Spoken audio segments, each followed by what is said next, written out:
అందరికీ నమస్కారం అండి.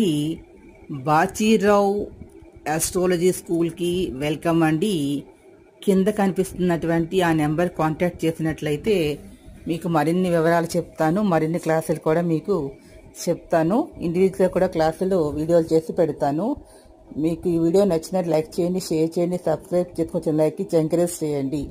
ఈరోజు పాఠంలో చెప్పబోయేది ఏంటంటే లగ్న భావం గురించి.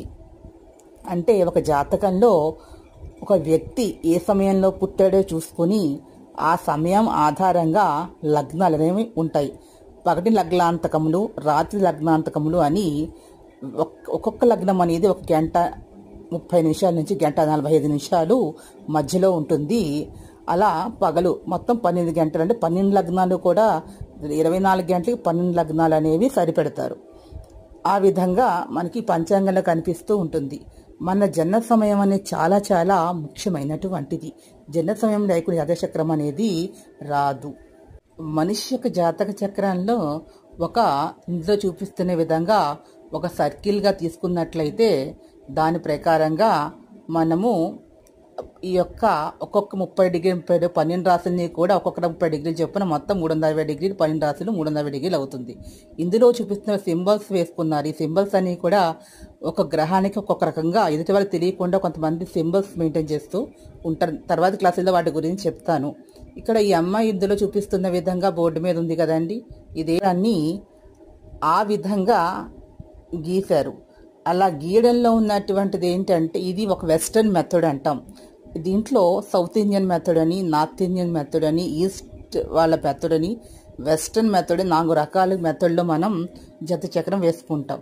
మన తెలుగు వాళ్ళందరూ కూడా సౌత్ ఇండియన్ మెథడ్లో మనం జాతక చక్రాన్ని వేసుకుని చెప్తూ ఉంటారు. ఇందులో పరాశర పద్ధతి అని, జెమినీ పద్ధతి అని, కిపి మెథడ్ అని ఉంటుంది. కిపి మెథడ్ అని నక్షత్ర సిద్ధాంతం, నక్షత్రం ఆధారంగా మనం పరిశీలన చేస్తారు. మిగతావి గ్రహాల ఆధారంగా చెప్తారు, ఉన్న గ్రహం యొక్క స్థానాన్ని బట్టి. ఇక్కడ మనకి జెమినీ సిద్ధాంతంలో లగ్నం అని, నవాంశ అని, ఆరూఢం అని ఉంటుంది. కానీ పరాశర పద్ధతిలో 64 చక్రాలు వేస్తారు. ప్రతి హౌస్కి కూడా ఒక ఫస్ట్ హౌస్ని మనం అంటే లగ్నము, ఆ లగ్నం ఏ సమయంలో మనం పుట్టిన సమయాన్ని పంచాంగంలో చూసుకుని అప్పుడు ఏ లగ్నం అయితే ఉందో ఆ లగ్నాన్ని 1 కింద మనం రాసుకుని అక్కడ నుండి మనం మిగతా రాశులు, సపోజ్ మిథున రాశిలో పుట్టినట్లయితే మిథున నుంచి కర్కాటకం అలా తీసుకుంటాం అన్నమాట. అంటే మిథున తర్వాత కర్కాటకం అలా తీసుకుని మనం వేసుకుంటాం. ఇక్కడ మిథున లగ్నము అనేటటువంటి ఒక వ్యక్తి యొక్క లగ్నం అనేది ఆ వ్యక్తి యొక్క జీవిత విశేషాలు మొత్తం చెప్తుంది. అంటే ఆ వ్యక్తి ఎలా ఉంటాడు, అందంగా ఉంటాడా, తెల్లగా ఉంటాడా, నల్లగా ఉంటాడా, రౌండ్ ఫేసా, కోలముఖమా, కళ్ళు ఎలా ఉంటాయి, ఆలోచన విధానం ఎలా ఉంటుంది, ఇలా అందులో ఉన్నటువంటి గ్రహాలను బట్టి మరింతగా మనం చెప్పవచ్చు. అతను జన్మించిన లగ్నాన్ని బట్టి, లగ్నాధిపతి యొక్క స్థితిని బట్టి అతని యొక్క వ్యక్తిత్వాన్ని, అతని జీవిత కాలం అతను ఏ విధంగా ఉంటాడని మొత్తం చెప్పవచ్చు. అంటే అతని యొక్క క్యారెక్టరు, అతని వ్యక్తిత్వం బ్లూ ప్రింట్ మాదిరిగా ఉంటుంది లగ్నము అనున్నది.